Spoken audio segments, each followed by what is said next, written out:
BJP भले ही फिर से सत्ता में लौटने के दावे कर रही हो, लेकिन विपक्ष की जो तैयारी है उसके तहत बीजेपी इस बार 100 सीटों पर सिमट जाएगी। बिहार के सीएम नीतीश कुमार ने तो बाकायदा इसका ऐलान भी कर दिया है। दरअसल पटना में सीपीआई माले यानी कम्युनिस्ट पार्टी ऑफ इंडिया माले के नेशनल कन्वेंशन में इस बार केवल वामपंथियों ने भागीदारी नहीं की, बल्कि विपक्षी एकता का मंच यहां सजा और जिस पर कांग्रेस, जेडीयू और राजद महागठबंधन के सभी साथी नजर आए। इसी मौके पर नीतीश कुमार ने विपक्षी एकता का सूत्रधार बनने का आह्वान कांग्रेस से किया। बिहार के सीएम नीतीश कुमार ने कांग्रेस से लोकसभा चुनाव 2024 में साथ आने के मुद्दे पर अपील की। नीतीश ने दावा किया कि अगर कांग्रेस उनकी बात मान लेती है और सभी विपक्षी पार्टियां एक छत के नीचे आ जाती हैं तो वो बीजेपी को अगले लोकसभा चुनाव में 100 सीटों पर समेट देंगे। अधिवेशन में जो ये सीपीआई एमएल का जो अधिवेशन था, इस अधिवेशन में नीतीश कुमार के प्रधानमंत्री बनने को लेकर नारे लगे, लेकिन नारों को रोकते हुए नीतीश कुमार ने बड़ा बयान दिया कि नेतृत्व को लेकर मेरी कोई व्यक्तिगत इच्छा नहीं है, यानी कि मैं प्रधानमंत्री पद की कुर्सी जो है उसका दावेदार नहीं हूं या उस दौड़ में नहीं हूं। हम तो केवल बदलाव चाहते हैं, जो सब तय करें वही हो। नीतीश कुमार ने यह भी कहा कि हम तो इंतजार कर रहे हैं। हम तो दिल्ली जाकर सोनिया गांधी और राहुल गांधी दोनों से मिले थे। उन्होंने अधिवेशन में मौजूद कांग्रेस नेता सलमान खुर्शीद से कहा कि आपके जरिए कांग्रेस नेतृत्व से अपील है कि सब एकजुट हुए तो बीजेपी 100 सीट के नीचे निपट जाएगी। बिहार में विपक्षी दल एकजुट होकर काम कर रहे हैं और 2024 में सभी विपक्षी दल एकजुट होकर लड़ेंगे, तभी बीजेपी का सफाया होगा। आज आजादी की लड़ाई का इतिहास बदलने का प्रयास हो रहा है। सभी धर्म और जाति के लोगों को लेकर साथ चलना होगा। ये तमाम बातें कह रहे थे नीतीश कुमार, बिहार के सीएम। आइए जरा उनकी जुबानी ही सुन लेते हैं क्या कुछ कह रहे थे इस मंच से नीतीश कुमार का जवाब देते हुए सलमान खुर्शीद ने भी बहुत सारी बातें कही हैं और इसी मंच से राजद के नेता और बिहार के उप मुख्यमंत्री तेजस्वी यादव ने भी अपनी बात रखी है। लेकिन सबसे पहले सुनिए नीतीश कुमार क्या कुछ कह रहे हैं। तो हम तो कांग्रेस के नेता लोगों से भी सब कर ही दिए। अभी तो बहुत अच्छा यात्रा हो गया, तो यात्रा तो बहुत अच्छा हो गया, लेकिन अब इसके आगे थोड़ा सोच लीजिए। हम तो उसी के लिए इंतजार कर रहे हैं। जब तक हम तो जाके दोनों को कह ही दिए हैं, हम कह दिए हैं कि भाई सोच लीजिए आगे, तो जो कहिएगा। अब बाकी अन्य पार्टियों का फोन आ रहा है और सब लोग कह रहे हैं कि बाकी लोगों का सबका मीटिंग कीजिए, एक साथ बैठिए, तब जान लीजिए हम वेट कर रहे हैं खाली। अब आप लोग इतना जल्दी, हम इसीलिए हम वेट कर रहे हैं। नहीं तो बाकी और पार्टियां थी, बहुत सारी पार्टियां एकजुट होने के लिए तैयार बैठी हुई है। लेकिन अब आप सोचिए, हम तो चाहते हैं कि भाई अधिक से अधिक लोग एकजुट हो जाए। ताजा पाए हुए हैं, ताकि के माध्यम से आपके पार्टी के नेतृत्व को हम अनुरोध करेंगे कि जल्दी से जल्दी फैसला करिए और हम लोगों को बुला करके बात कर लीजिए कि कहां कहां और किनके साथ एकजुट होकर के अगला चुनाव लड़ना है। ये जिस दिन फैसला कर दीजिएगा और उसी दिन हम सब लोग एकजुट हो जाएंगे, हम मिल करके लड़ेंगे, तब जान लीजिए आप अच्छी तरह से मुक्ति हो जाएगी। और अगर आप लोग ठीक से सोच करके चलिएगा, जो हम कह रहे हैं शुरू से, हम इंतजार कर रहे हैं। अगर मेरा सुझाव को अगर मान लीजिएगा, कहीं 100 के नीचे जाएंगे, जान लीजिए। और मेरा मतलब नहीं मानिएगा तो क्या होगा आप जानिए, आप लोग जानिए, हमको।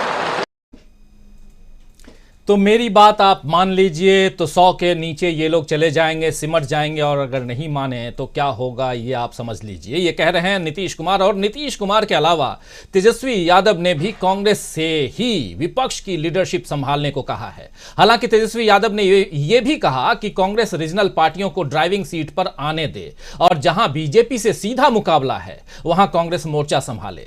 तेजस्वी की बात भी सुन लेते हैं, आइए जरा क्या कुछ कह रहे हैं उनकी जुबानी। यही असल मुद्दा है और हम शुरू से कहते रहे हैं कि मोदी की बात मत करो, मुद्दे की बात करो।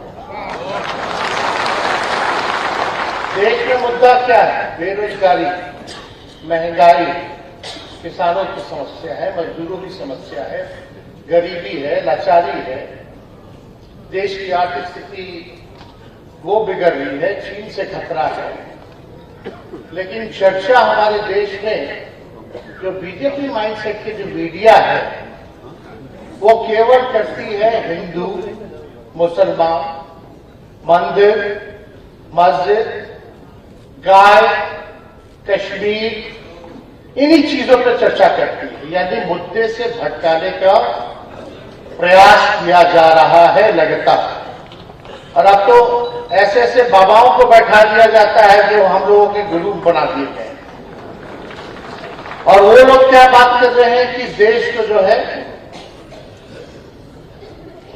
हिंदू राष्ट्र बनाया गया, यानी मुद्दे की बात नहीं होगी, गरीबी हटाने की बात नहीं होगी, बेरोजगारी हटाने की बात नहीं होगी, अमन चैन की बात नहीं होगी, केवल बात होगी नफरत फैलाने की और आपस में हमारे देश को बांटने की। वही जो अंग्रेजों का डिवाइड एंड रूल जो पॉलिसी था, सेम पॉलिसी को ये लोग अपनाते हुए, भाजपा के लोग, आरएसएस के लोग सेम पॉलिसी को अपना रहे हैं कि आपस में समाज में बंटवारा किया जाए, नफरत बोया जाए और राज करें। तो सुन रहे थे आप तेजस्वी यादव को, और वहीं मंच पर मौजूद सलमान खुर्शीद जो कांग्रेस के नेता हैं, पूर्व विदेश मंत्री रह चुके हैं मनमोहन सरकार में, और सलमान खुर्शीद ने इस प्रस्ताव को कांग्रेस की चाहत भी बताया। यानी जो प्रस्ताव तेजस्वी यादव और उनसे पहले नीतीश कुमार बिहार के मुख्यमंत्री दे रहे थे, उस प्रस्ताव को उन्होंने बताया कि कांग्रेस भी यही चाहती है, बस पहले आई लव यू कौन कहता है इसका इंतजार हो रहा है। यहां बात आई लव यू तक पहुंच गई। जरा सुन लेते हैं सलमान खुर्शीद ने क्या कुछ कहा है। मैं मुख्यमंत्री जी से निवेदन करूंगा कि आप तो अब सिर्फ बिहार मॉडल की बात करिए, पूरे भारतवर्ष में जहां जाएं वहां प्रेम की ये गाथा और ये हमारे विकास, हमारे देश के विकास और उन्नति के लिए जिसमें सब दिल एक दूसरे से जुड़ जाएं, उसकी बात करेंगे। तो आप बिहार मॉडल की बात करिए, मैं आपकी इस बात का समर्थन देश में हर जगह जाकर करूंगा जो आप दोनों ने यहाँ करके दिखाया है। आपने बहुत इशारे में भी बात कही और स्पष्ट बात भी कही है। मैं सिर्फ एक बात कह सकता हूं कि जितनी मुझे समझ है अपनी पार्टी में, जो आप चाहते हैं वही वहां भी सब लोग चाहते हैं। लेकिन कभी कभी प्यार में एक समस्या होती है, प्यार में समस्या होती है, और तेजस्वी जी ये जानते हैं, प्यार में समस्या ये होती है कि पहले कौन कहेगा आई लव यू।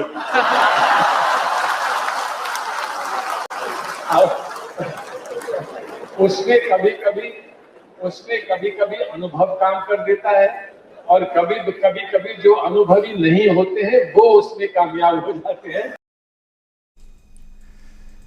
तो बात यहां आ गई कि आखिर कौन पहले कहेगा आई लव यू, यानी कि पहले आगे कौन बढ़े। तो एक तरफ नीतीश कुमार आह्वान कर रहे हैं कि सारे विपक्षी दल एक साथ आ जाएं तो बीजेपी को 100 सीटों पर समेट सकते हैं, और वहीं कांग्रेस भी अब विपक्ष का नेतृत्व करने के लिए तैयार दिख रही है। कहने की जरूरत नहीं दोस्तों कि ये सब कुछ राहुल गांधी की भारत जोड़ो यात्रा की अपार सफलता का असर है, जिसने जनता के साथ साथ अब विपक्षी दलों को भी कांग्रेस की लीडरशिप मंजूर करने पर मजबूर कर दिया है। वैसे विपक्षी एकता की बातें हर चुनाव से पहले उठती हैं और क्षेत्रीय दलों के एजेंडों के कारण इसमें खलल पड़ जाती है। आपने देखा होगा 2019 का चुनाव, उससे पहले मात्र 2-3 महीने पहले एक अलग तस्वीर दिखती थी, लेकिन जैसे सामने चुनाव आया सब बिखर गए। गैर बीजेपी, गैर कांग्रेसी, तीसरे मोर्चे, तमाम कोशिशें होती रही हैं, जिसमें कई बार नीतीश कुमार भी साथ दिखे हैं। किसके? तो तीसरे मोर्चे के साथ दिखे हैं, और अभी भी एक तीसरे मोर्चे की कवायद इस देश में चलते हुए कई बार दिखाई देती है, जिसकी लीडरशिप दिखाई देती है, कमान जो है वो केसीआर यानी के चंद्रशेखर राव के हाथ में दिखाई देती है, और उस मंच पर भी नीतीश कुमार दिखाई देते हैं। पहले अपने पीएम पद की दावेदारी को लेकर नीतीश कुमार का रवैया कुछ अलग होता था। उनकी महत्वाकांक्षा बार बार झलक जाती थी, लेकिन अब उन्होंने अपनी पीएम पद की दावेदारी से भी मना कर दिया है। यानी पूरी तरह जोर जो है वो कांग्रेस की ओर, कांग्रेस को आगे बढ़ाने पर अब नीतीश कुमार दे रहे हैं। तो नीतीश कुमार ने अपना पल्ला झाड़ लिया है, या कहें तो अपने पक्ष को उन्होंने साफ कर दिया है कि मैं क्या कुछ चाहता हूं। और जो नीतीश कुमार यहां अपनी बात रख रहे हैं उसमें बहुत मजबूती इसलिए भी है क्योंकि नीतीश कुमार कह रहे हैं कि मैं आप दोनों से दो बातें यहां रख रहे हैं। अगर उनकी बातों को अभी आपने बहुत ध्यान से गौर से सुनी तो पहली बात ये कि नीतीश कुमार कह रहे हैं कि पदयात्रा हो गई जिसकी अपार सफलता है, और दूसरी बात कह रहे हैं कि मैं तो दिल्ली आकर आप दोनों से मिलकर अपनी बात रख चुका हूं, यानी कि सोनिया गांधी और राहुल गांधी से अपनी बात रख चुके हैं। तो और तमाम विपक्षी दल कह रहे हैं कि आइए एक साथ मिलिए, और अगर एक साथ आ गए और कांग्रेस भी उसमें आ गई तो 100 सीटों से नीचे आ जाएगी बीजेपी। तो क्या यहां सवाल एक है, बहुत बड़ा सवाल है, और यह कांग्रेस के लिए जरूर सोचने वाली बात है, जिस पर गंभीरता से अपनी बात रख रहे थे सलमान खुर्शीद। जो सोचने वाली बात यह है कि इस भारत जोड़ो यात्रा के बाद राहुल गांधी की तरफ विपक्ष देखने लगा है, जिसका पैगाम दे रहे हैं नीतीश कुमार। तो आइए दोस्तों, आज न्यूज पॉइंट में चर्चा इसी बात की करेंगे कि क्या विपक्षी एकता की कोशिश का नया तरीका अपना असर दिखाएगा, जो ये पटना से उस मंच से जो ये आह्वान हुआ है। क्या बीजेपी को घेरने की ये नई अप्रोच उसे 100 सीटों पर वाकई समेट देगी?